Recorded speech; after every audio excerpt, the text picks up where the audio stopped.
Hello, greetings everyone. We are live. Let me know in the comments if you guys can hear me well, and also where you're tuning in from. We have a lot of, I feel weird because I'm not actually showing my face on camera, but my hands are moving, so that's fun. Let me know in the comments if you can hear me and where you're tuning in from. Have the whole family join if you have family at home, or your dog, your cat, etc. I saw some people's story that they pulled this video stream up on their actual TV, which is so cool if you have a smart TV. Hi from Petersburg, Ontario, all clear, awesome. Are unique and uncertain and stressful. Yes, it is probably in a can sounding, but it's probably just the scenario. But although the circumstances going around in the world are kind of unfortunate and it's uncertain and it's a freaky time, I wanted to come together as a community and have us paint together, be creative together.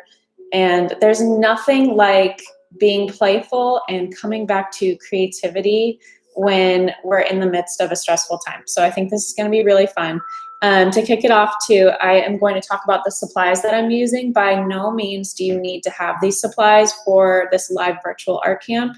This is just what I'll be using. And so if you want to, for painting, I use 2 water cups per person when I'm painting with watercolor, because we will be rinsing off our brush in 1 cup of water and then grabbing clean water in another cup of water. Or you could do it where you could have your cool colors washed off in 1 cup and then your warm colors washed off in another cup. But a lot of people struggle with what's a warm color and what's a cool color. And so if you're confused by that, just use 1 cup for your dirty water. So you're washing off all your pigments in 1 cup and then grabbing clean water in another cup. I'm going to be watching the chat and trying to, if you have questions pop up here and there, I'll try to monitor it and answer questions. I also have my VA Kelly in the chat. She'll be answering questions. And then John, also here with me, will be answering some questions. So if I miss anything, just retype it. There's a lot of you in the chat, so make sure you say hi if you haven't yet. Get to know each other, build some community. This is so fun.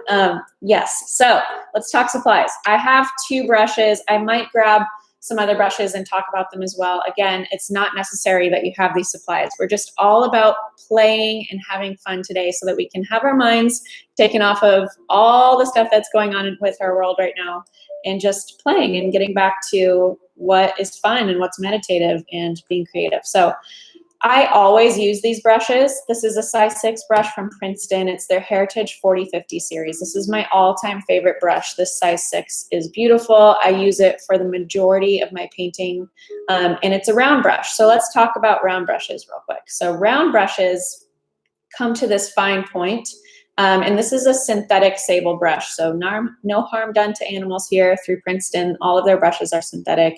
And it's really, really flexible and snappy. So when I get this brush wet, it stays true to its form and it has that nice clean point. But you can also use it as a slanted hold. You can also use it and get a wide stroke. So you get a 2-in-1 stroke when you are using a round tip brush versus something like a wash brush. This is also from Princeton, or get kind of like a rectangle thin stroke. And then obviously you can use this as a big wash brush, but you don't get to go beyond that doesn't make sense. You don't really get to go beyond that. So I love using round brushes because you can paint florals, you can paint fruits and berries, you can paint these oval or these mop brushes. These are synthetic squirrel hair brushes, and they're just really absorbent, and they're really great for laying tab on hand. Make sure you have 2 cups of water, like I mentioned, 1 cup for dirty water, 1 for grabbing clean water, paper towels, that will be necessary. The paper that I'm using and that I always use is by Legion paper, and it's called Stonehenge Aqua. It's cold pressed paper, and I always paint in a block. So a block, which is this, is glued down on all 4 sides except for a little area either in the corner where you can lift off the top sheet. So a lot of people, when they're starting with watercolor, they really struggle with it buckling, and they get frustrated with the buckling because it pushes pigment and water into a certain space on the paper, and it can be frustrating. And so painting on a block of paper helps prevent that. And then also what helps prevent that is if you are painting with loose sheets, you can also tape on all 4 sides with painter's tape or washi tape. But painting in a block is great because it lays the paper flat for you while you're adding water to the paper or pigment to the paper, etc. So that if it's, water in paper makes it buckle and makes it warp and all of that craziness. And then, can you guys still hear me? I have a couple people in the comments saying that they can't hear, but let's just make sure before I move on. Yay, sounds like people can hear me. Do you have to have this exact paper or can it be any other cold press paper? Totally not necessary that you use the same exact brand as me. So many different artists use so many different types of paper. Another great paper, watercolor paper, is Arches. Thanks for tuning in, guys. If you're just joining, let us know where you're tuning in from. I'm gonna see if I switch channels on my Wi-Fi. Should I switch to the 2G? Yes, yeah, try the other connection maybe. It's probably your setting, but I'm having lots of loading problems as well. It keeps buffering. Okay, so yes, there are cheaper alternatives. Legion paper is definitely the cheapest one that I have found in stores. You can buy blocks of paper in stores, but I would recommend really investing in good quality paper because your paper affects the results. So if you're working on something that's a cheaper paper, it's just not going to look, the pigments won't look as rich. The wet and wet capabilities, which I'll talk about in a second, what wet and wet is, you won't be able to get as much bursting and movement with the color, etc. So I highly recommend investing in good paper. This paper that I use is actually not that expensive at all. But you can find it in stores already made in a block. Same with Arches. Fabriano is another brand. They come in blocks or loose sheets. But if, again, you have a loose sheet, I recommend using washi tape or some sort of blue painter's tape, etc., to tape it down on the table or a piece of cardboard so you can rotate it so that it doesn't buckle or warp. But one thing that I recommend is working on cold press paper. So some watercolorists have a lot of success with hot press paper, but I prefer cold press because it has, I don't know if you're going to be able to see this, but cold press paper has a nice toothy texture to it. So a nice toothy texture to it. That toothy texture is what is going to hold the pigment and water in place. So it's really, really great for keeping what you put on the paper in place. And are people able to tune in, or is it still buffering for people, John? Sorry for stopping. I'm just seeing a lot of comments that it's buffering. Let me know if it's buffering for a lot of you guys. Let people know if they're experiencing buffering, turn the quality down a couple notches. Okay. So John says, he's my tech guy, of the something. It says quality, and then there's the options of like 1080p, 720, 480. Should they go to like 720? It should be at 1080p for you right now, but try lowering it to something like 720 or 480p. And that should help prevent the buffering. On my phone, on my network, I'm down to 360, but it's pretty clean now. Okay. So John said he's on his phone and he's 80. Started buffering. My quality is at 240 on auto. Well, let's just keep going. And I just rewind it and it helps to play smooth BTC. It gave it time to load because, yeah, maybe try rewinding it and seeing if that helps. It stops when you tell us what to do to fix it, of course. I changed my setting to a lower quality. You can do that on the settings icon. Yeah, so settings icon, hit the settings icon, lower it to even lower. So if it's still buffering for you, if you go down to 720, go further down just to see. Everyone give her a thumbs up for this. Okay, well, I'm just gonna keep going just so we can keep moving forward. Hopefully it catches up for everyone. There might be too many people online, who knows? We'll see.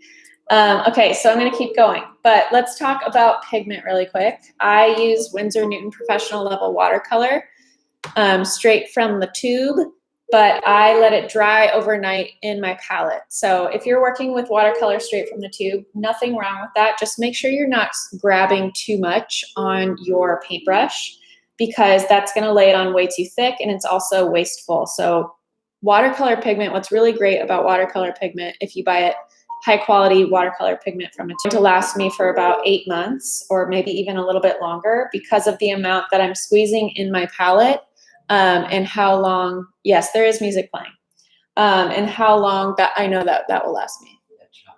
Okay, I'm gonna turn off the music, John says. Oh, love technology.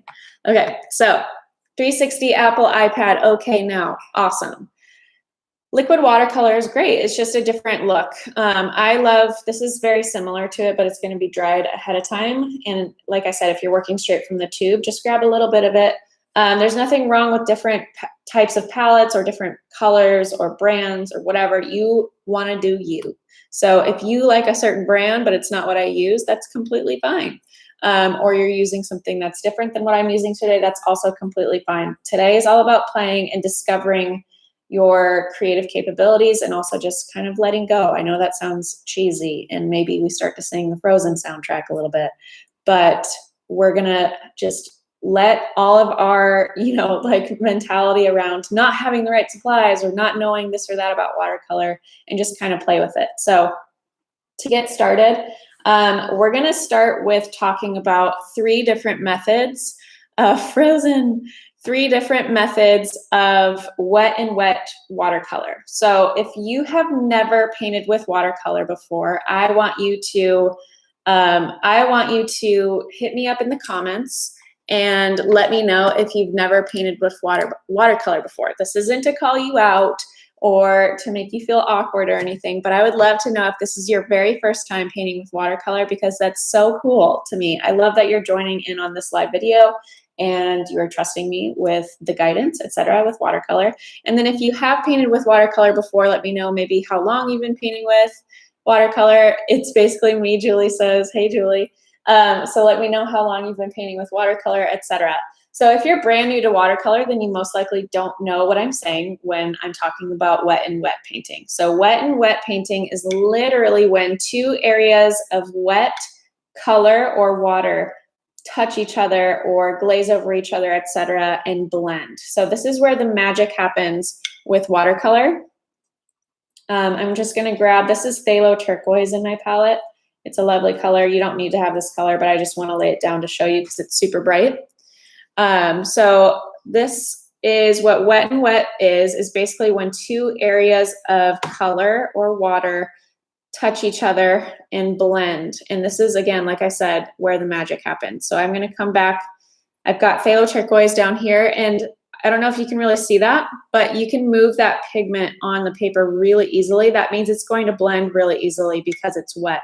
And so if I start away from that swatch of phthalo turquoise with just water on my brush, so I only have water on my brush, and I'm going up towards that phthalo turquoise, and I just barely rub shoulders with that phthalo turquoise, it's going to burst and blend into it. Did you guys see that magic? So this is a size 16 brush. So I basically just started with a phthalo turquoise swatch. So go ahead and do that. It doesn't need to be phthalo turquoise, but I'm gonna load up with water on my big size 16 brush, etc. You basically don't want to be creating puddles on your paper because that's going to create water blocks or walls of water. So you won't be able to see the effectiveness of wet and wet blending, and it'll just kind of lock the color right there and it won't be able to move. Along with that, you're going to start to see kind of back runs of watercolor or pigment and hard lines created if you have too much water. But if you don't have enough water, you're never going to see this amazing magic that happens between 2 wet areas of paint and water. So you want to make sure it's a nice in-between, basically just a glaze or glisten of water on your paper is good. But when you dip in a brush in your water cup, you want to swipe off on the edge a couple of times to make sure you don't have too much and you're not going to create any sort of puddles. So let's grab any color in your palette will do, but I'm gonna go back to my phthalo turquoise, and we're just gonna go through the 3 different methods of wet and wet painting. So there's 3 different ways that you can paint wet and wet with watercolor. So wet and wet, again, is when 2 areas of wet pigment or water touch each other or graze against each other. I like to say when they bump shoulders or rub shoulders, because that's all they're doing right here. But the 3 different methods of wet and wet are pushing, pulling, and poking. And you will use this throughout anything that you paint with watercolor, because wet and wet is a fundamental technique used in landscapes, portraits, florals, abstracts, whatever you paint. So grab your biggest brush or whatever brush you have on hand with you, doesn't have to be what I'm using, and load up with a lot of pigment. I'm grabbing phthalo turquoise. You can grab whatever color you have on hand.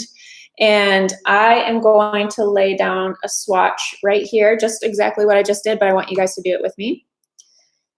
Right here, and I'm just using a slanted hold. So my brush is about 35 degrees away from the paper, so it's not further away from the paper. This would be a vertical hold. And so a little bit closer, so I can use the full belly of this round brush, but I'm just going back and forth and making sure that this pigment on my paper is glistening, so it's still wet. I can move it around, so it's gonna blend really nicely with the water once I'm there. And it's not too dry, but it's also not too wet. I'm not leaving a puddle of phthalo turquoise on my paper. And then from here, I'm going to wash off all of that pigment that I still have on my brush. Whoops, let's focus. All of that pigment that I still have on my brush, I'm going to wash it all off. And just grab water, but make sure to swipe off that excess. And start away from where I want these 2 colors to bleed. Start away from where I want them to bleed, and then just barely graze or touch the edge of that phthalo turquoise. If you go too far into that phthalo turquoise, it's just going to become one big blob of phthalo turquoise. So if you just want to show that nice working with too much water, so it's creating a wall of water and it's blocking it from bursting, or both of your swatches are too dry, most likely phthalo turquoise is too dry. So if that's not working for you, try again and maybe try a different color. But this is called the pulling method. So I am going to start at the top again with phthalo turquoise. And we can go right up to the edge with water. Instead of working towards it, we can go right up to the edge with water and pull it down. And you can see that that phthalo turquoise starts to blend down. I can also scoop in more phthalo turquoise if I want it to blend more, like so. Yes, if it's not blending well like mine, it could definitely be your paper. It could also be your pigments. So that's why I was saying investing in good paper and pigments is a really good idea. Obviously, right now we're just playing and we're just laying down color and seeing what happens, but it definitely affects your results. Okay, so this will be posted on the channel if you're still having technical difficulties. So this is called the pulling method that I just did. So if you haven't tried that yet, what we did was we started with phthalo turquoise or whatever color you have, a really wet amount of it. And then I got rid of all the pigment on my brush and my water. And then I just grazed that bottom edge of that phthalo turquoise swatch and I'm pulling it down. And that's kind of creating a gradient or a value scale. As if we're creating a value scale, we're creating a scale from dark to light or like light to dark. But the great thing about watercolor is if you have a darker pigment, like for example, Prussian blue, which I'm grabbing right now in my palette. Prussian blue. To grab more pigment on your brush means the more opaque and the darker the value. So the darker the color will be, the more pigment to water ratio you have. And then the more water you have on your brush to pigment ratio, the lighter or more transparent, or lighter the color will be. So the amazing thing about watercolor is you really only need to buy one variation or variety of a color if you have a darker one, and then you can just lighten it. So I'm gonna go up here to my water, swipe off a little bit of that pigment, and it gets gradually lighter. Keep swiping. Gets gradually lighter. So when working with watercolor, it's really important to remember that the more detailed or lifelike you want your paintings to be, the more patience you need to have because you need to wait for layers to dry. But it's also all about working light to dark with watercolor. So you're gonna wanna start with your light layers first and then add more details with darker colors, darker values, etc., to bring it forward and to add more details and layers, etc. But let's get back to playing. That's more advanced stuff. To take out you're working in a block like I am, I'm gonna take out my top sheet. I'm just going to slide a ruler in like so into this little insert area. Do you have any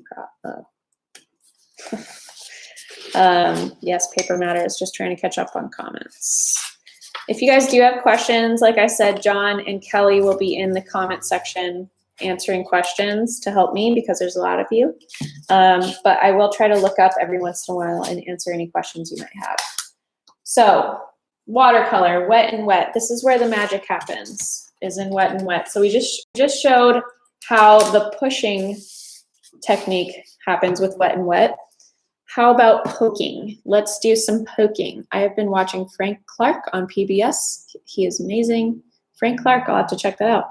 All right, so I'm gonna cover my entire sheet of paper with water. You guys, some of you might be like, what are we gonna do with this? What are we gonna do with all this water on our paper? Am I using too much water? Am I not using enough water? And I want you to get rid of all of that brain chatter. I know it's going to be hard, but I hope you can hopefully turn off that brain chatter and just go with the flow, because creativity is all about trying to enter into that flow state and calming your mind, and it's super meditative. So it's really great for times like this when there's a lot of anxiety and worry and uncertainty and stuff. So I hope you can just kind of turn it off and let it flow. But basically, swipe off on the edge of your cup so you don't have too much water, but because we're covering such a large area of paper with water, I'm covering, which is a 9x12 sheet of paper with water, the whole sheet of paper. You will want to use a bigger brush if you have it, and you will want to use more water. So we can start off with a little bit more water. We can create a puddle because we can just drag that puddle down. We can drag that puddle down as we work. But I'm going to basically just wet my entire sheet of paper with water to show you this next wet and wet technique method. It's going to be poking. So we did pushing, or sorry, pulling. And now we're going to be doing poking. So there are 3 P's, the 3 P's of wet and wet: pushing, poking, and pulling. And I did that backwards. The first one we did is pulling. We're going to be doing pushing after this. So I'm covering my entire sheet of paper with water, and I'm making sure to go back over where I've already laid down water to make sure it stays wet all over the paper. So if it starts to feel rough or dry in any area, make sure to go back over that and create kind of like this glisten on the top of your paper. You don't want to create a puddle.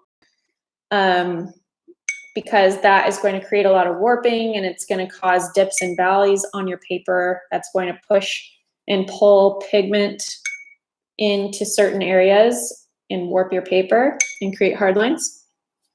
So I'm just, brushing my paper all across, or brush all across this paper just with water. It has a slight blue tint to it because I went to this cup of water, which has like blue paint inside of it. Which is fine. We're gonna paint a little sky. So I've got my first layer down of just water with a tint of blue.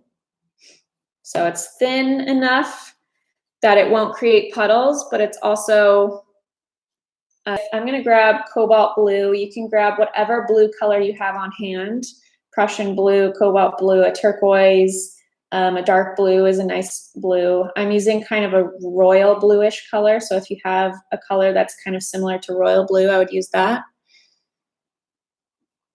Ooh, waters.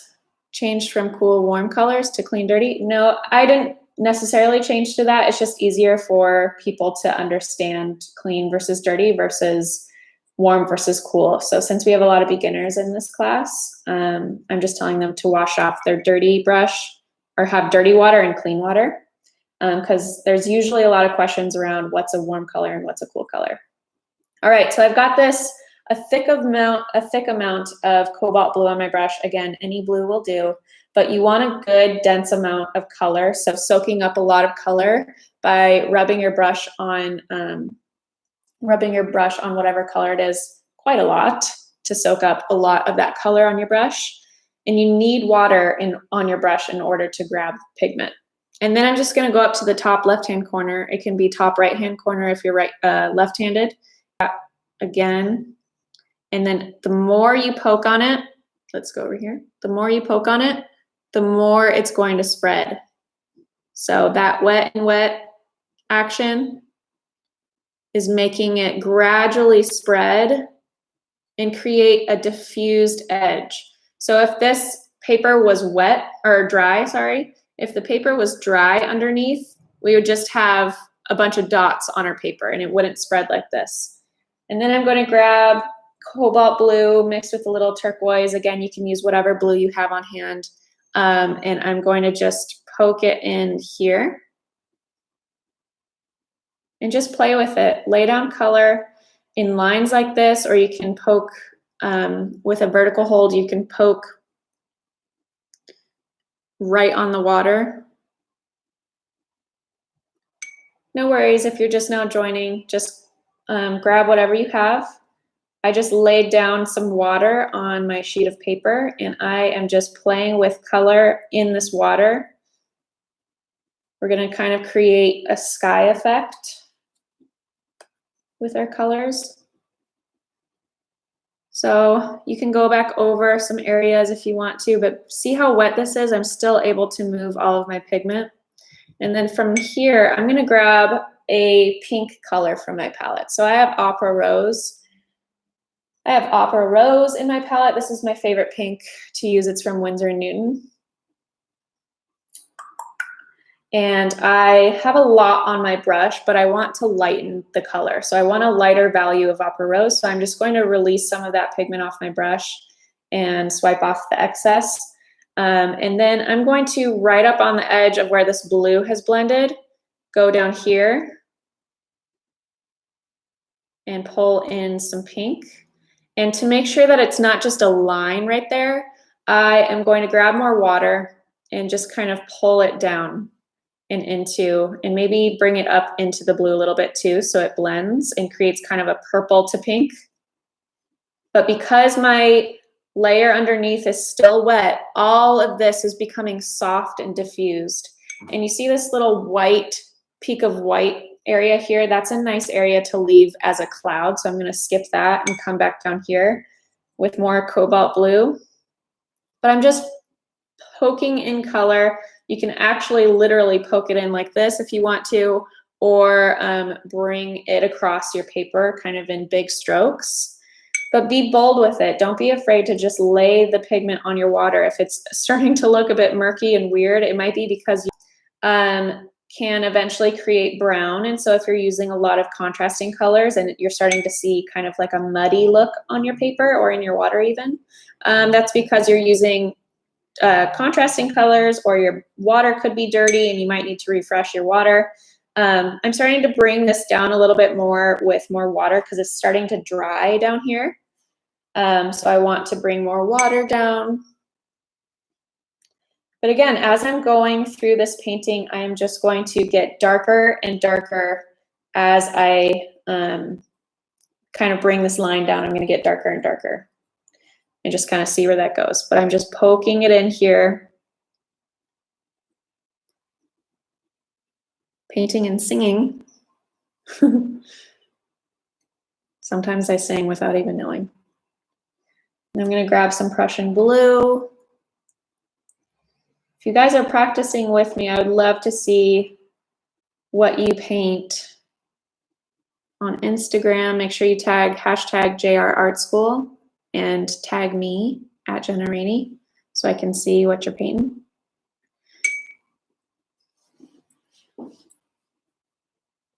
So the perfect ratio, there's nothing perfect in art. So you have to let that go. There's a lot of mindsets, especially with people who are starting something new. There's a lot of mindsets around structure that we need to let go when we are painting, especially with watercolor. Watercolor is very fluid. It's also very forgiving. And there is really no method to the madness. There are fundamentals and techniques and all of that that you can study up on. But along with that, you need to make sure that you're letting go of those structured mindsets and that tight hold that you have, or that tight grip that you have around something. So I would make sure that you're loosening up your mentality around it a little bit, because there's no perfect ratio, there's no perfect approach, etc.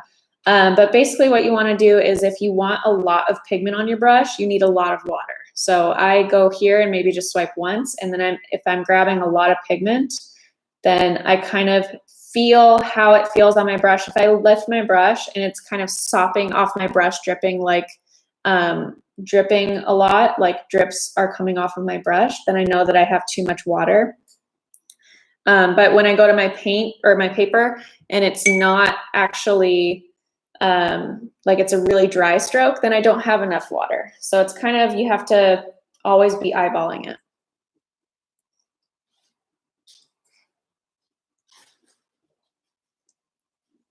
Okay, so because my base layer is still wet, I can go back and darken some areas, and this is called poking, just poking in.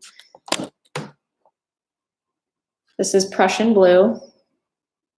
It's totally okay to use a mister. So a mister is just a spray bottle, if you're wondering. But yeah, you can definitely use a mister, or I just use water on my brush and I come back here and I go back over it. I want some more of that pink poking through down here. So I'm gonna grab some Opera Rose again and poke in, grab more water so it spreads more.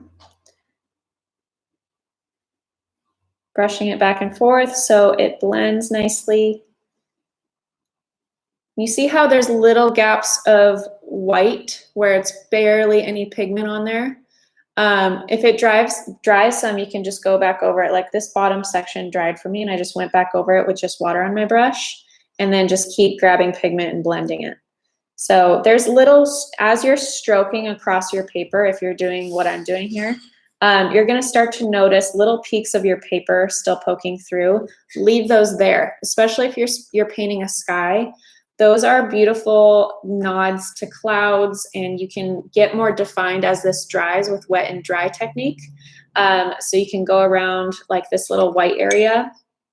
I might go around and enunciate this cloud here by grabbing some cobalt blue or whatever blue I have, and just kind of creating, poking in that color and darkening the edges of that color, but not going into the white area. But don't worry about getting too realistic right now or actually trying to paint clouds. Just lay color on top of your water as it's all across your paper, and see how the colors interact with each other. I'm also gonna grab some lemon yellow deep here.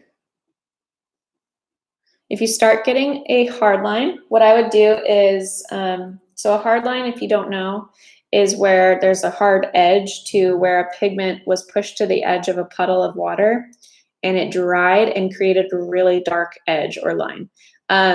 If it's completely dry, what you can do is you can grab you can grab just water on your brush and kind of use these circular motions over it to lift it up. And then once you lift it up, use more water and blend it in with the rest. So that would be a fix. If it's still wet, grab a paper towel or a Q-tip or a dry brush and lift it off before and blend it in with your brush as well. So we have a lovely cotton candy sky. It's still wet for me. I can see that because light coming in throughout the piece, maybe up here. So see how it's dry right here? I'm painting a line and you can see the line. There's a way to fix that, and I'll show you that in a second. so that it blends. Same thing up here. So let's go here and blend this a little bit. So if you go to lay some paint down and you're expecting it to blend like this little yellow stroke here, you can still fix that by, I'm just grabbing water on my brush and I'm going to grab that edge of the yellow and bring it up and just kind of glaze over this area until I meet some wet area of pigment again, which is right here. It's still wet. And blend that. No harm. Happy accidents, as Bob Ross would say.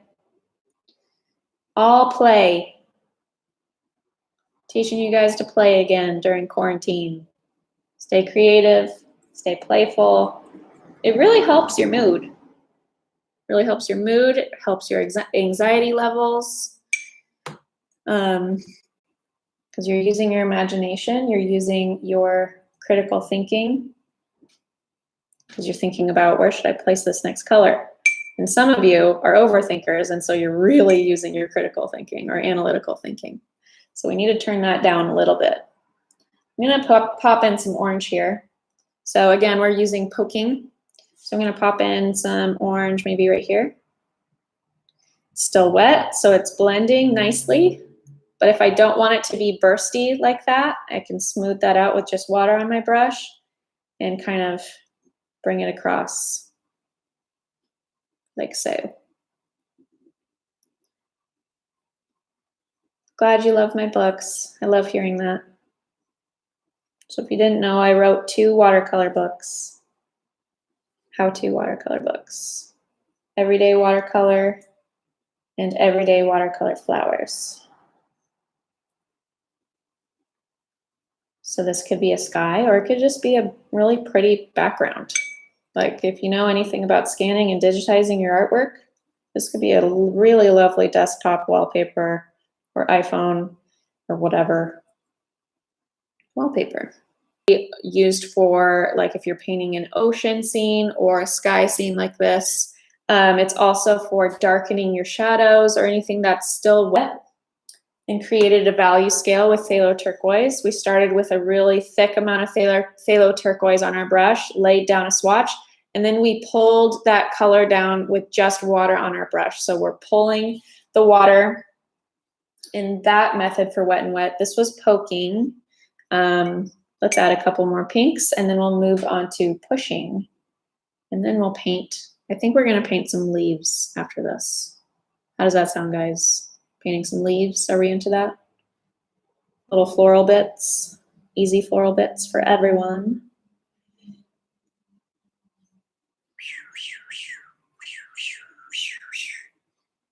Sounds great. Awesome. Normally I'd be listening to tunes while I paint, but I think that was slowing the video down a little bit. We are so into it. Leaves, yay. Yes, leaves are so fun. Okay, so this is really, really, really wet paper. Normally I wouldn't pull this paper up. Actually, you know what? I'm gonna leave it. So because it's super wet, I'm gonna leave it on its block until it's dry, because that's gonna prevent it from warping. And then I might come back to that later actually and paint some. But I wanna leave my paper over here because it's super wet so it can dry, and I'm just gonna grab a separate block of paper. But if you are working with just one block of paper or pad or sheet or whatever, you can definitely tear it up and grab the next one. It's just practice. Don't, get too critical about it. Okay, so pulling, and then we just did poking, and now we're gonna do pushing. So pushing and pulling are very similar, but I'm gonna show it to you with 2 different colors instead of a color and just water. So I am going to grab, let's grab pink, Opera Rose. Obviously use whatever color you have on hand, but this is Opera Rose in my palette from Winsor and Newton. Here we go. So this is my size 6, but you can use whatever brush you have. So pushing, we're gonna start with, just like the first exercise of wet and wet, where I laid down a swatch, we're gonna start with a slanted hold. So a slanted hold is when you are closer to the paper, so about 35 degrees away from the paper. And we're able to use the belly of the brush. If you're using a flat brush like this, then you would just use the full belly of the brush by laying it close to the paper like that. So not a vertical hold for any brush, it's for a slanted hold to get more use out of the brush or more width out of the brush. So I've got Opera Rose on my brush, water in Opera Rose so that I make sure this stays wet, but not too much water to create a puddle. I don't know if you can see that, but the edge, the bottom edge of that Opera Rose is really rough looking. The texture is super rough. That was telling me that my brush was too dry. So I'm just gonna go back over, especially that bottom edge, and make sure it stays really wet. So we've got really, really wet Opera Rose here, but it's not a puddle. It's kind of just like a thin layer of wetness on top. Then I'm going to get rid of all that pigment. I'm using warm colors, cool colors, but again, make sure you go to your dirty cup of water if you're doing that method. Are we going to make what she has made on the left? Love that. Totally. Wait, this? I don't know. We'll see. All right. And then from there, I'm going to grab a lighter color so we can see the magic that happens with these two colors. If you grab a color that's very similar in value or hue to this Opera Rose, you won't be able to see the magic. So I recommend if you're using a darker color, grabbing a lighter color like a yellow next to a pink, or if you're using blue, yellow works as well. So I've got Lemon Yellow Deep on my brush. I'm making sure that it's also really wet, but not too much water on my brush so that it's sopping and dripping off. And I'm gonna start away from the Opera Rose, or where I want these two colors to blend and kiss.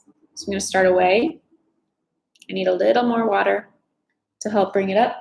Start away from it, and I'm just inching my way closer to that edge of the Opera Rose. And then at the very last second, I'm just barely touching that edge, and you can see it if you're a lot closer, but the Lemon Yellow Deep is bursting into the Opera Rose. You can kind of see it right there. It's bursting into the Opera Rose. So test that out with me if you're working with watercolor and you're playing with me right now. So I started with Opera Rose, or a darker color, and I'm pushing my way towards that Opera Rose with this yellow swatch to watch those two colors burst into each other. So yellow in my palette, this is Lemon Yellow Deep. Lemon Yellow Deep is a really, really strong pigment. So this is just a really strong pigment, is pushing into the pink. But if I were using, like for example, if I were using Prussian blue next to the pink would push into the blue because it's usually stronger than the blue. So it really depends on what colors you're using to see which color is going to burst into what color, vice versa. But for these two scenarios, these two colors, yellow is much stronger than pink, so it's doing the bursting. But it'll depend on what colors you're using. So that is called pushing. We just did pulling, poking, and pushing. And those are the main three techniques that you're going to use with wet and wet painting. And so what I want to do now is I'm going to paint a little tree, bring out the Bob Ross. I'm going to paint a little tree using Prussian blue and a little bit of black with my size 6 round brush. You can use whatever colors and whatever colors and whatever paint you have on hand. But I am going to paint a tree really quick, and we're going to, or a pine tree or whatever. So I'm going to start with my size 6 brush pointed pretty much straight up and down. This is called a vertical hold. The happy little trees, yes. Yes, you can ask questions. I'll try and look at them. But Kelly and John are in there answering questions as well. So vertical hold, and what you want to do with a vertical hold is we're going to be painting the trunk of an evergreen or a pine tree right now. And so with little to no pressure on my brush, I am just going to paint a really thin line for the trunk of a tree. So I'm making sure that I have little to no pressure on my brush so I can use that fine point on my brush. So I'm just dragging this brush down with little to no pressure so that this line stays really thin. And then I might grab more of that Prussian blue and Mars black mixture. Again, use whatever colors you have on hand. And I am going to now paint in, since we have the trunk down, we're just going to paint in some little branches for this pine tree. So all I'm going to do is I'm going to be flicking my brush out tapering as I go. So I'm going not as wide to really wide, because that's how pine trees, you know what I'm saying? So I'm just flicking my brush around the, what am I saying? The trunk of this tree with the tip of my brush. So I am just painting with a vertical hold, and I'm just laying down some of the branches right now and trying to get wider, kind of like a dress, the bottom of a dress, as I come down. I'm going to re-wet that trunk a little bit. Maybe go back and add some more filler branches so it's not so Charlie Brown Christmas tree.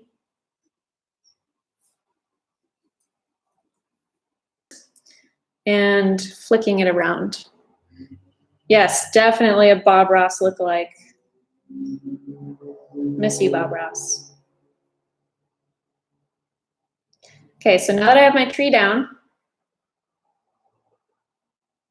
what I'm going to do is I'm going to use pulling. So this trunk right here, the bottom of this trunk is really wet.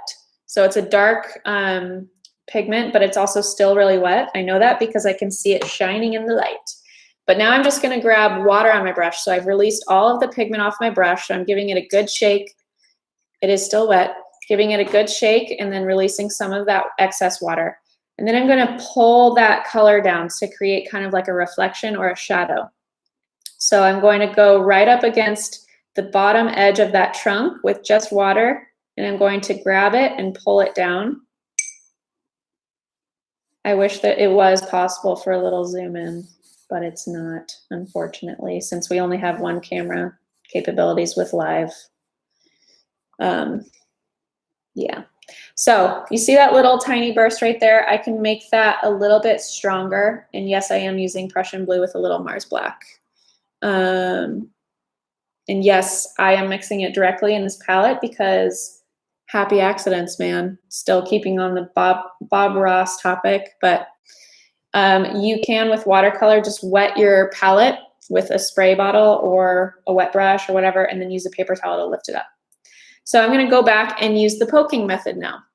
So I am going to go back to this trunk and I am going to poke more color into there. Boom. See how poking creates more of that shadow? And then since this area of water is still wet, I'm going to go back and maybe add another tree here and poke. Hi from Norway. And maybe make a little taller tree with a vertical hold and little to no pressure, because if you put pressure on your brush, you're going to paint an eyebrow instead of a tree trunk. We don't want eyebrows for this painting. We want tree trunks. And then going back to this tree, we're going to do the same thing we did here. So vertical hold and just adding in our branches, kind of scattering them around. But thinking about how a tree looks overall, a pine tree or evergreen tree, whatever this is. It starts thin and starts to get wider at the base, but nothing is completely perfect in nature. That's what makes it perfect.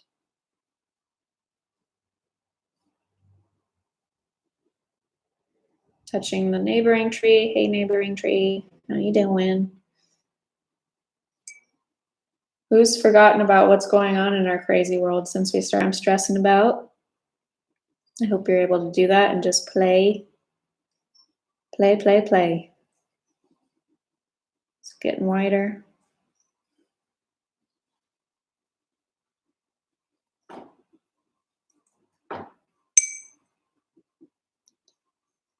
It's bedtime. What crazy world. Well, I don't know if that's a good thing or a bad thing that you don't know. Here, we're keep painting, paint, paint, paint. So I'm just flicking my brush around this trunk. And if that area is still wet, which it's not really, so I might just go back over it with a bit more water on this area right here. just kind of glaze over. So we can have 3 trees.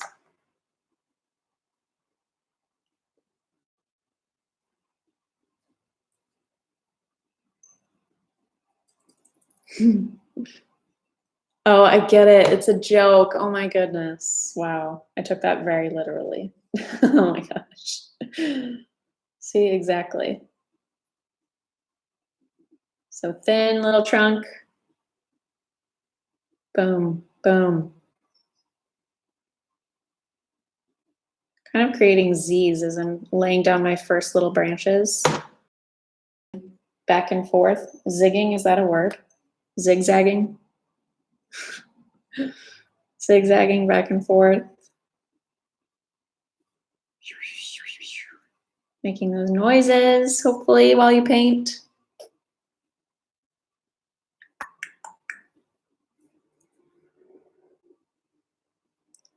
There we go. It's kind of like we have 3 little trees sitting on the edge of a little body of water or something, and there's like a little, or maybe it's a snow-capped mountain.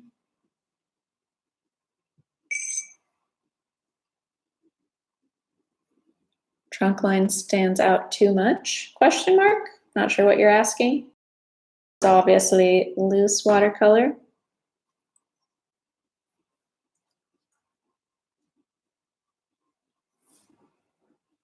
So you can go back in and add more detail if you like. But the main thing here is to note that we used pulling to pull down those first little shadows from the tree trunk into the water or the snow, whatever the situation is. And then we used poking to deepen that shadow or to darken it, make it burst a little bit further. Poke, poke, poke. Yeah, a lot of weird sounds come out from me. All right, so right now I'm going to practice or show you guys a couple of leaves, and then we're going to move on to painting a full, let's soak up that little drop, a full leaf painting, like with a bunch of leaves. So a couple different styles of leaves, loose leaves that you can paint. We'll start with a compound stroke that includes 2 sides of a leaf, and then we'll get a little bit easier for something like a tulip leaf. But I have a size 6 brush. This is a round brush, and a round brush. And because I'm using a round brush, I can use what's called a compound stroke without lifting my brush up. So a compound stroke is basically when you have a fat stroke into a thin stroke without lifting your brush. So I'm going to soak up a lot of my green. This green is called sap green or permanent sap green by Winsor Newton. I love this green, but use whatever green you make sure you have a good amount of water so it stays wet, so it can blend if needed, but isn't too dry or too wet, like a puddle. All right, so a compound stroke is, if you're using a round brush, is when you start at a slanted hold like this. Start at a slanted hold like this, and then you're going to apply pressure on the brush so it gets really fat. So the hair of the brush should fan out, get really, really fat, and then as you drag your brush across, you're going to gradually release the pressure on your brush so that it comes to a tip again. So we're going from applying a lot of pressure on your brush to releasing that pressure and getting thin again. I see a question about the branches. So to come back up, I'm basically just using a vertical hold with my brush, and I'll pull it down so you can see it easier, hopefully, but I'm just kind of flicking it around like this. So flick, flick, flick, flick, flick for slower. Flick, flick, flick.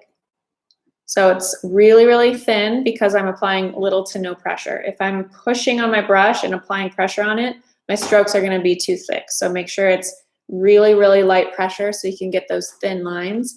And it's more gestural than anything. If you're not liking the look of it, it could be as simple as how you're thinking about it. If you're overthinking it, then you're not going to be able to achieve this. It's very gestural. So you kind of just have to go with the flow. I know that's a super annoying answer, but that's truly where creativity really takes its best shape and form, is when you're able to let things go and just play and get into that flow state. Okay, so back to leaves.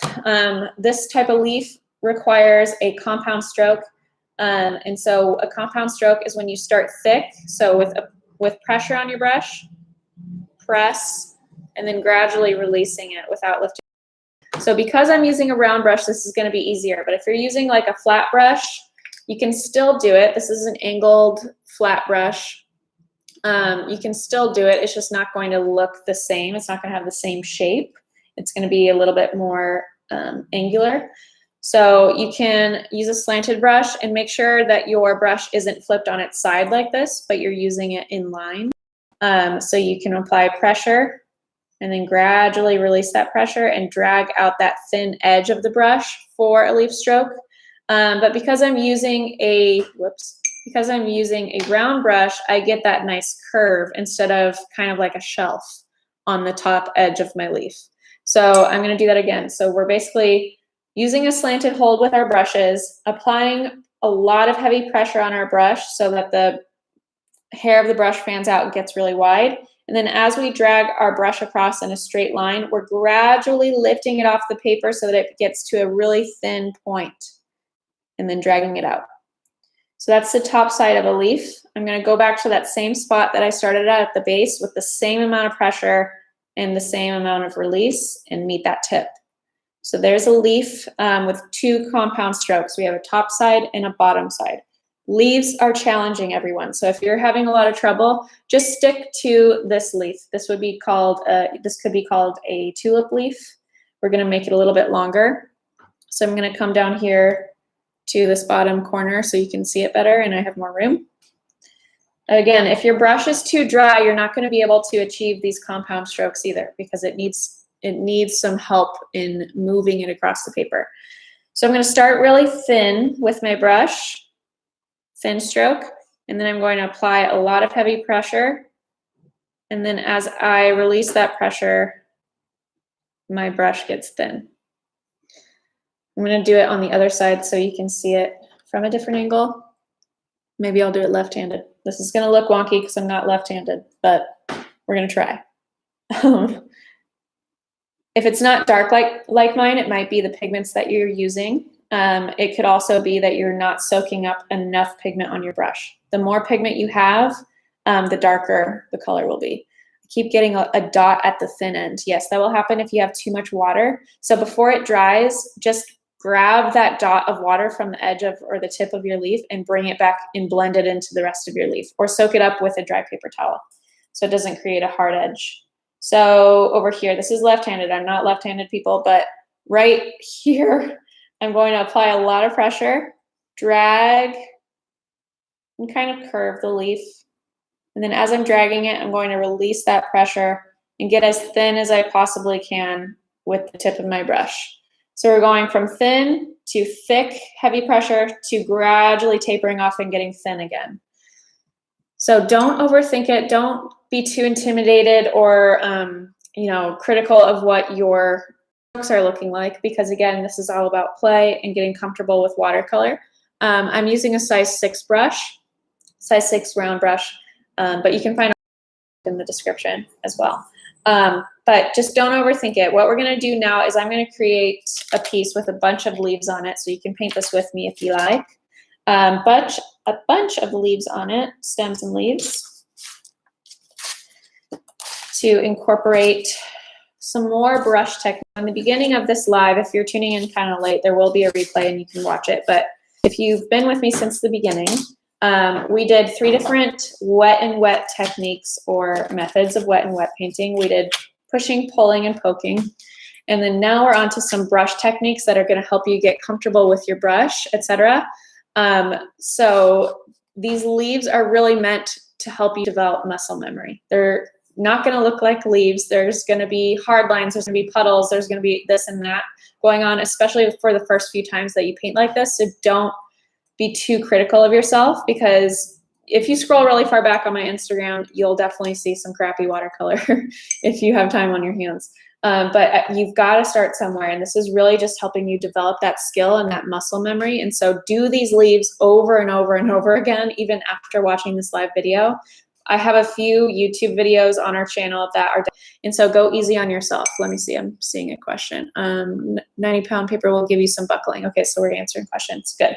I'm painting on 140-pound or 300 GSM paper, and that's the thickness that I prefer. I don't like to go any thinner.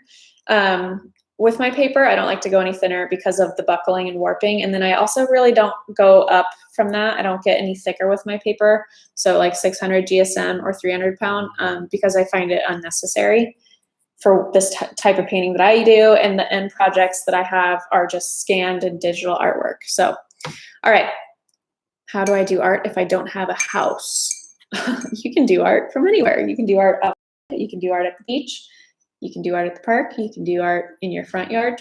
If you don't have a yard, you can do it somewhere. Promise you, you can do it anywhere. All right, so I'm gonna paint some stems. I'm grabbing burnt umber, which is my brown color. Use whatever brown you have, and I'm darkening it with a little bit of black. And if you're type A and this is stressing you out that I'm mixing colors inside of their individual dishes like this, you can obviously bring it into a separate mixing well and do it there. You can do that. But I would recommend just playing with it and being okay with creating messes, because with watercolor, you can still soak up that paint. So the black that goes on the brown or whatever, you can soak it up with a paper towel and it's going to be fine. So, all right, so let's paint some stems. So I'm gonna have about a 65 to 75 degree angle away from my paper, which is basically just 3/4 of the way to a right angle. So get about this far away from your paper, so not straight up and down, just a little bit less. And we are going to, with little to no pressure on our brush, just using the tip of our brush, I'm pivoting, so I'm resting my forearm on my paper so that I have a really steady hand as I'm bringing this curve across. And I'm just pivoting from my elbow. So kind of like the hand of a clock or compass or whatever, I am pivoting from my elbow. So my elbow is staying in the same spot, and I'm just kind of creating this arch with my forearm moving and not moving my wrist either. So my elbow is on the table, my forearm is on the table, and I'm just bringing it across like so for my stem. And with little to no pressure on my brush, I am going to use that motion and create a C curve. So a C curve is literally a C shape. So it only curves once. We don't want to do an S curve because our S curves, let's come back over here.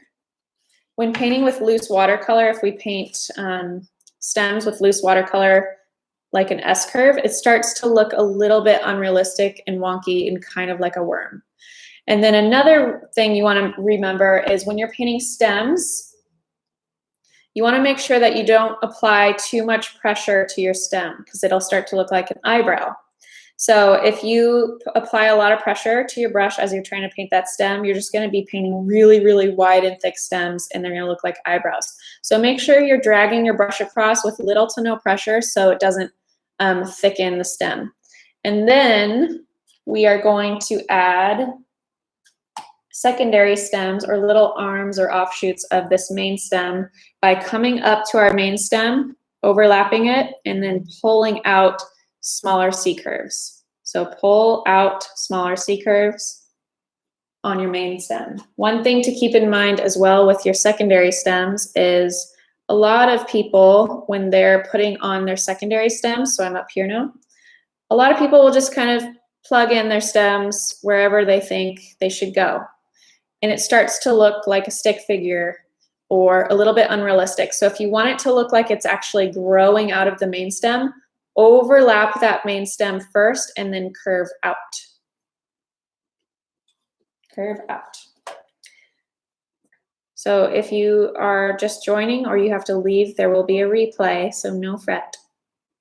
So I'm kind of staggering around the main stem with these secondary stems and also making sure that they're not getting too long because the leaf will be way out here and it'll just look really sparse and empty. So I've got my stem down. Now your stems are pointing. That's the direction you want your leaf to point. So this stem right here, is kind of pointing up and to the right. If I were to point my leaf down like this, it would look like somebody went up to it and kind of snapped that leaf off. So we want to make sure that our leaf is growing out of that stem, so our leaf is growing and pointing in the same direction. So whatever direction your leaf is going to point or your stem is pointing, you also want the handle of your brush to point. So I've got a slanted hold. I'm about 45 degrees away from my paper. I'm not pointing straight up and down like this. So I've got a slanted hold. The brush is pointing the same direction as my stem because that's the direction my leaf is going to point. So I'm going to start at the very edge or end of the stem with pressure. So I'm doing a compound stroke, dragging it and gradually releasing for the tip and dragging that out. So there's the first part of our leaf. And then I'm going to go back and do the same thing for the bottom of the leaf. So starting at the same spot, pressure, and then gradually releasing. Like so. So there's our first leaf. And I'm going to use the same hue, so the same color in my palette, but I'm going to lighten the value. So I'm just going to go up to my water and release some of that pigment so it's lighter. So now this stem is pointing up. I'm going to point my brush up so that the direction of my leaf points that same direction. Apply pressure and gradually release until I get really thin with my brush. Apply pressure and gradually release. Sometimes this will happen where you get a little gap in the leaf, and I love the way that looks. I think it looks like a nice little vein in the leaf or a highlight. But what I'm doing here is I'm not using the same hue or the same value for every single leaf because that'll just make it look really two-dimensional and flat and kind of boring. And so I'm mixing up the value. So let's maybe grab sap green and grab a little bit of yellow with it so that we have a little yellow green instead of just the mid-green sap green for our next leaf. And I'm going to come up here to this stem. So the stem is pointing this way. My brush is also going to point that same direction. Pressure, release, pressure, release. And then let's maybe grab a little more yellow for another leaf. These leaves are going to, we're not playing background music because it's been buffering the video. So it's for your benefit, but you can turn on your own music. So I'm going to come up here and paint a leaf here with slightly more yellow. Pressure, release.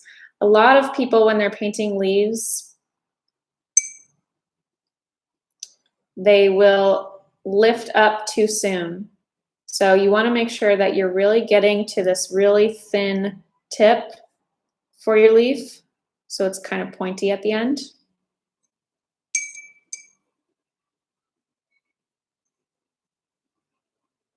Pressure, release.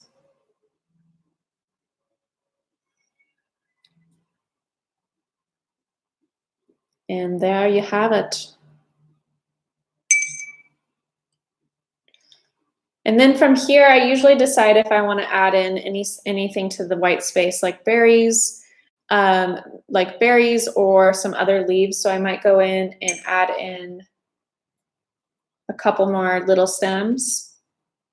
Right here, maybe one poking back there. Up to you. Don't overdo it here though. And see that wet and wet, the brown blending into the green. I love that. I think that it creates a more hand-painted look and it's not as perfect looking. I think it's a really fun texture to look at as well. So I'm gonna go back in and add in a couple more, maybe smaller leaves. Pressure, release, pressure, release.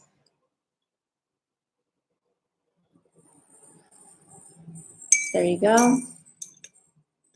So I'm going to give you guys a couple tips because if you're painting leaves with me right now and you're getting frustrated, which I know you are, I can just sense it because leaves are hard. I'm just going to stop really quick and show you what you might be doing and troubleshoot a little bit. So a lot of people when they're first painting leaves, will lift up too soon. So like I said, you start with a lot of pressure on your brush and as you drag it, you release pressure and get really thin. A lot of people just lift up right there And I don't know if you can see that, but it kind of just looks like a finger. We want to get really, really thin. So if you are really applying no pressure, little to no pressure on your brush, see how thin that line is with my brush?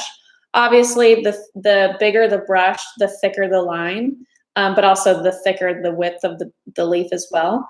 But you want to make sure that you're applying literally like little to no pressure on your brush so you can get super, super thin.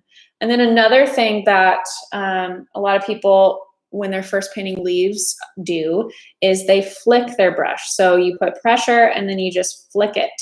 And that just creates like a sprayed effect or a frayed effect on the leaf, and to line up the bottom and the top edges of your leaf. And then one more thing that you might be doing is when you're starting, when you apply your top side of your leaf, pressure, release, and then getting thin. This is hard because I'm lifting my paper. A lot of people start too low and it creates this kind of little butt cheeks.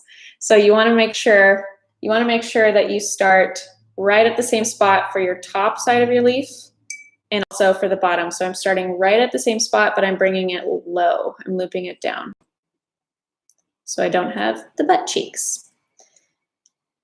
The best leaves I've ever painted. I love hearing that. Share your work on stories, on Instagram stories. I would love to see what you're working on, your practice as you're going through JR Art School, because this is fun. All right, I'm gonna add one more leaf down here because there's a lot of small leaves at the top and I just wanna kind of bring another one down here to create a little balance. And maybe, boop, boop, right there. So a couple leaves. Let's do some leaves that are more like smoky eucalyptus color. So I am going to use phthalo turquoise, green, brown, and black, but you can use whatever blue you have on hand will do. I'm bringing it over into this mixing well that has some purple in it, which will be fine. I already made it a little bit smoky. Smoky, smoky. Maybe some cobalt blue. Just play with it until you get to that color. Another fun trick is if you are wanting a smoky looking or darker color blue, all you really need to do is add orange to it. So blue and orange are contrasting colors. So if you were to add a touch of orange to blue, it would keep the richness of the color, but it would kind of create a more earthy tone or more muted effect to it. So I just added orange to it and it's made it a more earthy blue versus a rich cobalt blue or rich phthalo turquoise. Kind of a eucalyptus color, silver dollar eucalyptus. Let's grab a little black maybe. There we go.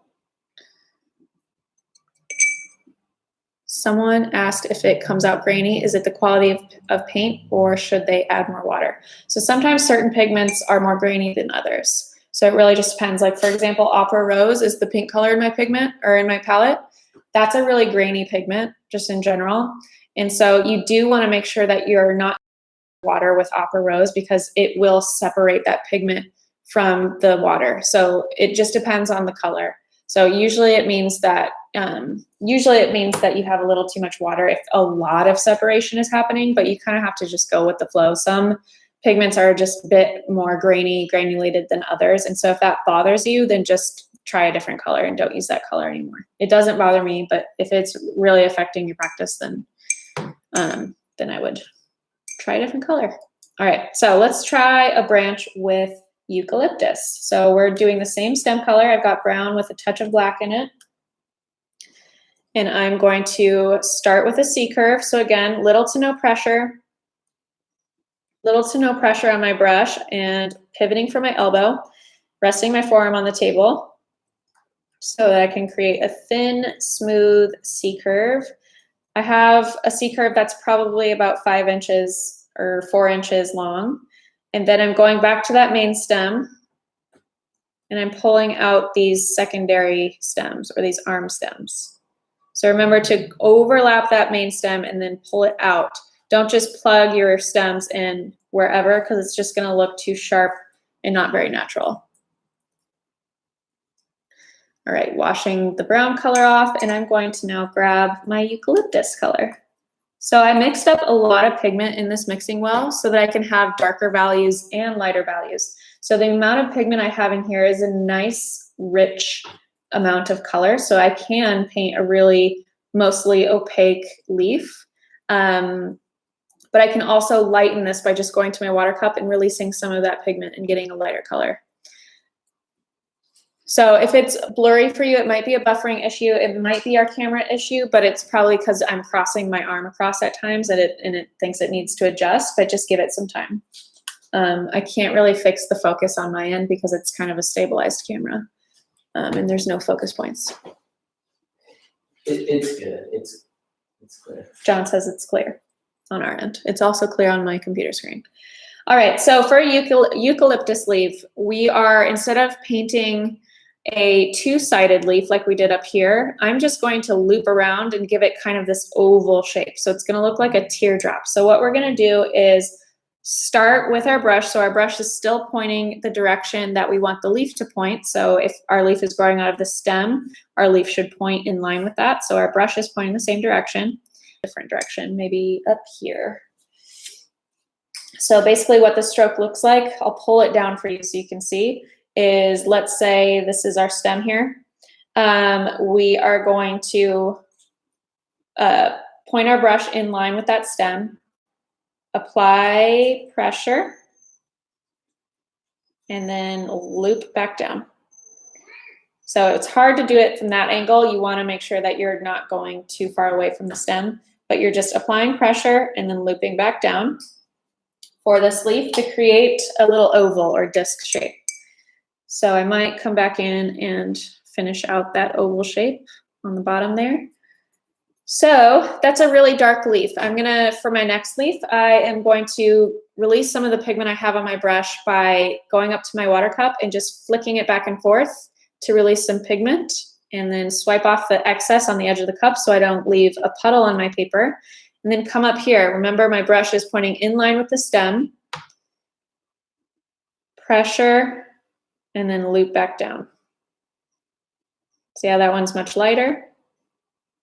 See how I'm kind of scooping around this little puddle of pigment? I'm doing that to hopefully blend that in with the rest of the leaf. How do you paint? My goodness. You watch my videos. Go to my YouTube channel. Well, you are on my YouTube channel, I guess. But you want to kind of blend this little puddle in, because if it stays at the tip of the leaf right there, it's going to create a hard line. I'm glad this is helping you forget your troubles and what's going on in the world. You can also soak up some extra pigment and water with a dry brush so it doesn't create those hard lines. Eucalyptus leaves with a loop.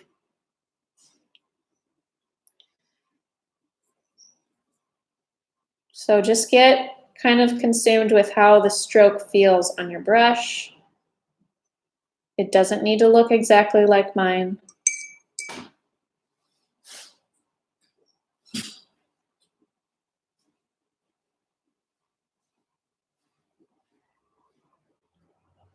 But this is just a good starting point to hopefully kind of relax your mind.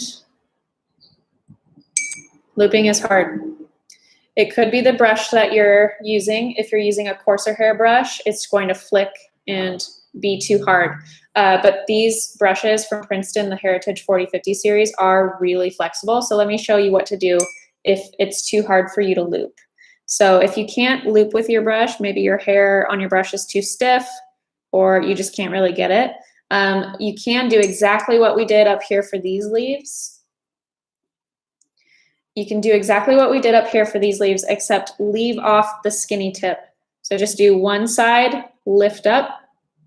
So I didn't drag it out to get the thin tip, and then the other side and drag up and just kind of meet it at the top right there.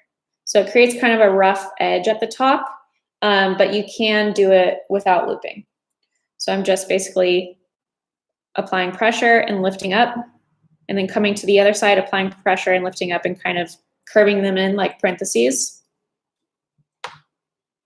Of course you can. You can play your instrument. You can eat your lunch. You can pet your dog. You can do whatever suits you. So we're kind of just laying down little parentheses, pressure, release. And so we're not dragging out that thin tip like we did up here, because silver dollar eucalyptus are kind of like oval shapes. Much better for me. Any advice for hard lines? That's my weakness and makes me want to quit. Yeah, it can be really frustrating. So there's a lot of different troubleshooting scenarios that you can do. Where the first place you want to start is your supplies.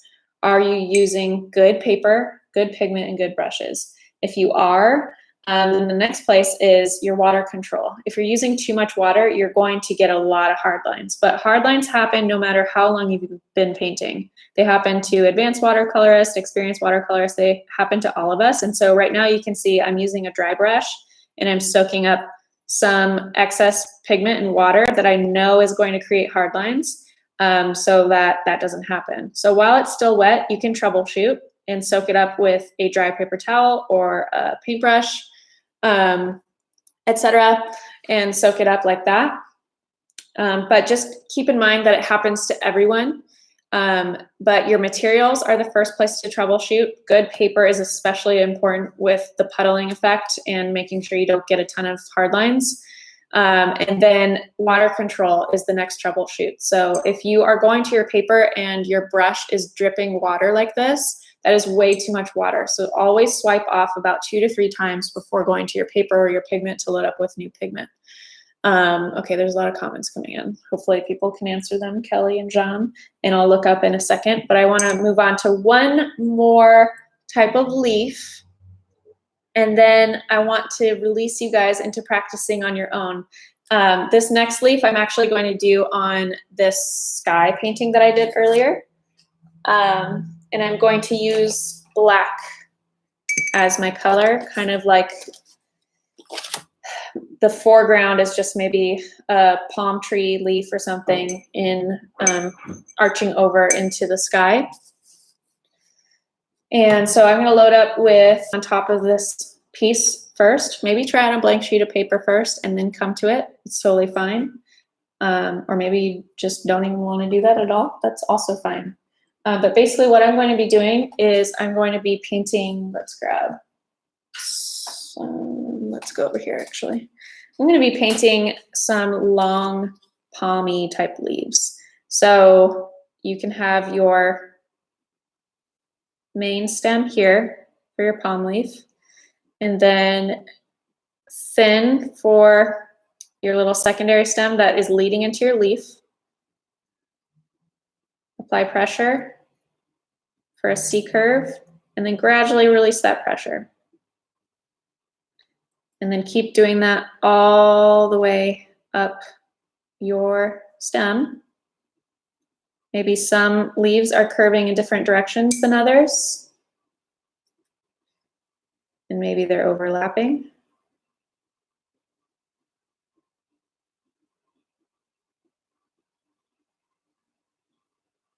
Or curving.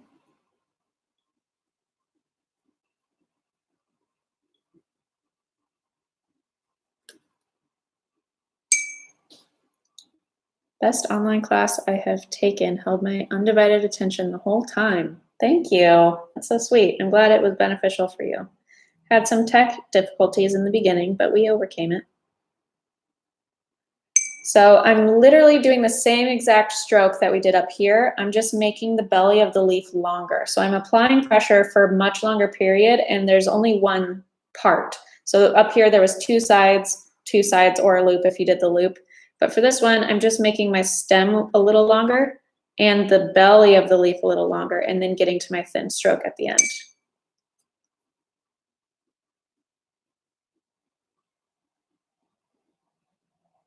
So there we have a little palm leaf. This is what I'm going to apply to the sky, and we'll see how it goes. We may like it, we may not like it, but it's fun to try things, try new things, try things that you maybe wouldn't try normally, just so you can, overcome those mistakes and see what to tweak for the next time. And like Cindy said, it does take practice and muscle memory, especially with these leaves, because they're compound strokes. It requires the technique of being able to be really fluid and release and get into the flow while thinking about applying pressure and thinking about releasing pressure. So it's this weird balance of thinking and also not thinking. I know that sounds weird, but it's true. What paper block brand is good to practice on when you are just starting? I recommend this one. That might shock you because you might think, why would I practice on high quality paper? If you're practicing with high quality supplies that you get good results with, you're gonna wanna practice for longer. So if you don't wanna give up on your watercolor practice, or you wanna stay inspired and energized to keep practicing, then having good supplies is really, really key. So now I'm going to paint this little branch across here. And I just went for it. I didn't think about where I'm placing it. I'm not looking at a photo. And we hope that it turns out, but we'll see. We're just gonna practice and see what happens. Before you start, can you turn that over? Turn that around? Not sure what you're asking. Okay, and then do the same thing I just did. So I'm going to, can you guys see this hopefully? Thin, still a little wet right there, so it's getting a little blurry, but that's okay.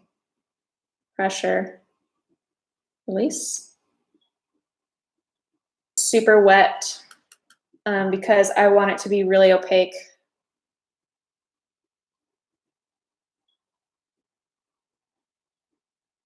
On top of this background.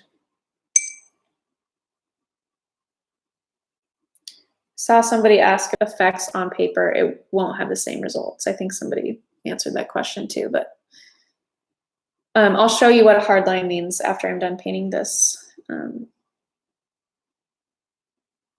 little palm situation.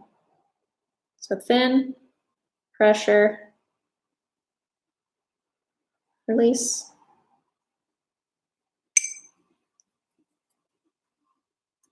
Paper or my watercolor book? If you're talking about my watercolor book, I believe it's on sale right now on Amazon for like 16 bucks US dollars.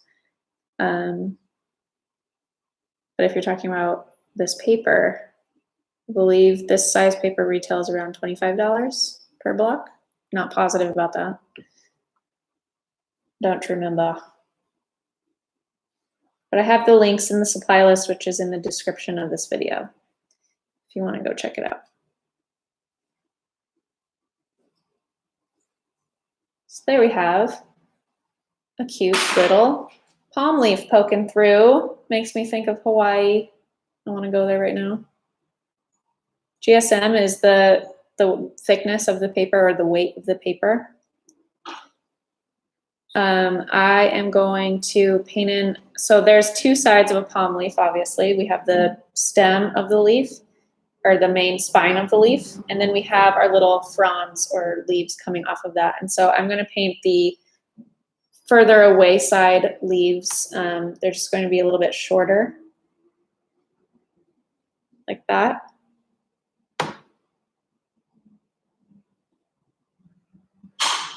Crossing over. Yes, there will be a replay for this live video.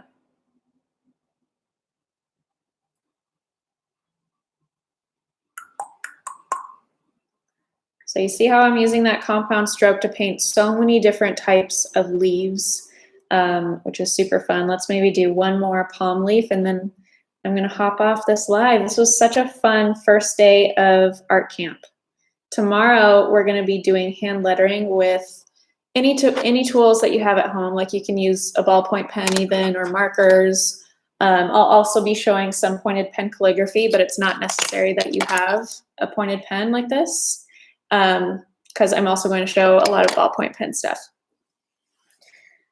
And Saturday, we're doing a color theory course, so we'll paint something similar to this rainbow piece, so get excited for that. Tomorrow's hand lettering. Friday is a floral illustration course with ballpoint pens. That is a really, really fun course. was concentrating there for a second. I'm really excited for tomorrow's class, and I love that you guys were so active in the chat. Hopefully John and Kelly were able to field most of the questions I couldn't answer because I was painting. Color theory. Color theory is my favorite thing to teach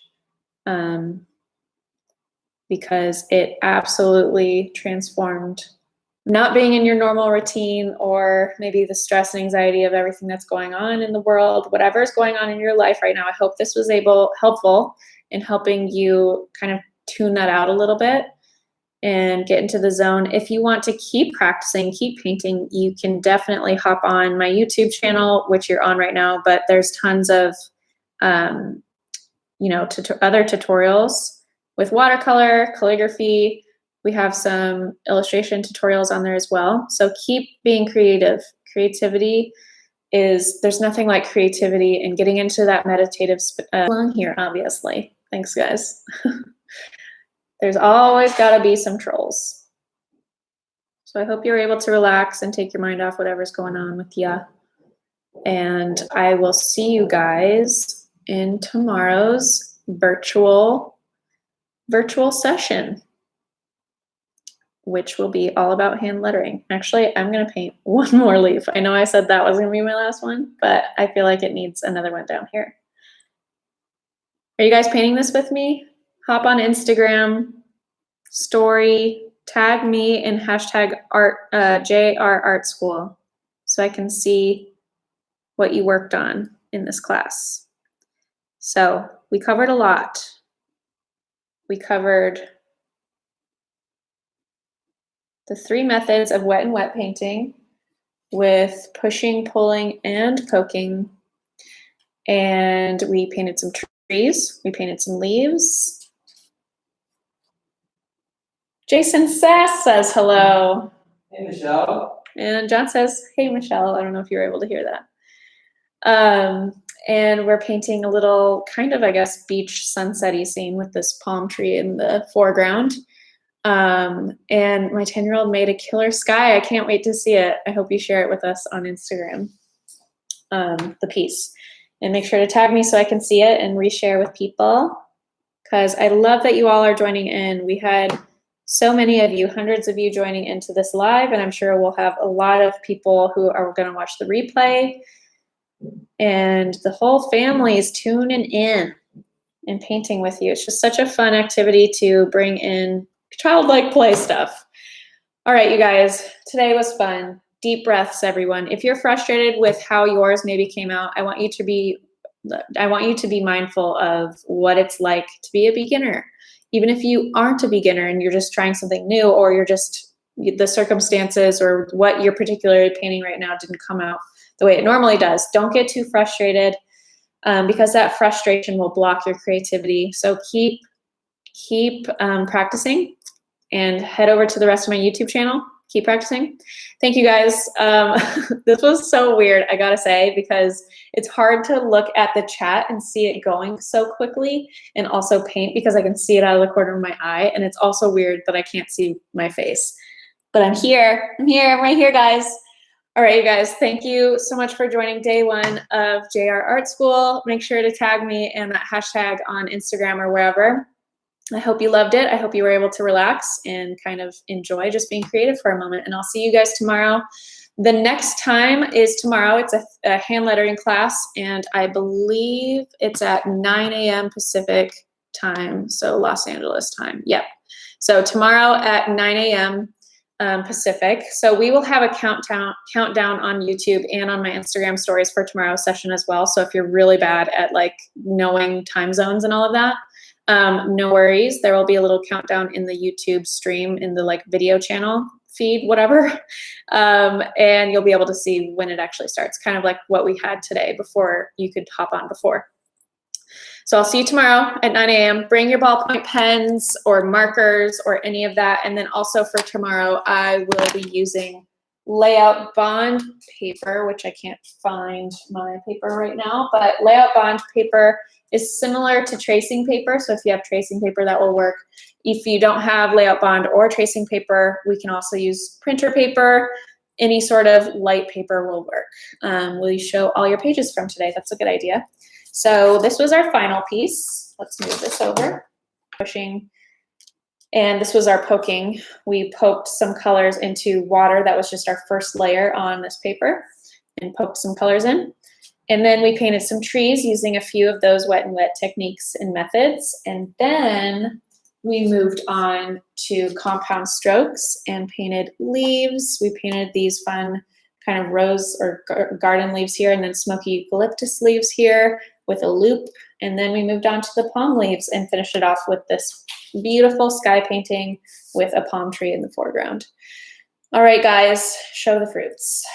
Show the fruits. Here's the fruits. We can paint that on Saturday, along with this piece on Saturday, if that floats your boat. How does that sound? Saturday is a color theory course. So we can incorporate color theory and how it works with a full piece with using fruits, and maybe this rainbow piece too. Something to think about. Could be fun. All right, you guys, I'm going to sign off. Thank you so much for tuning in. I will see you tomorrow at 9 a.m. Pacific Standard Time, and have fun. Keep practicing. See you there.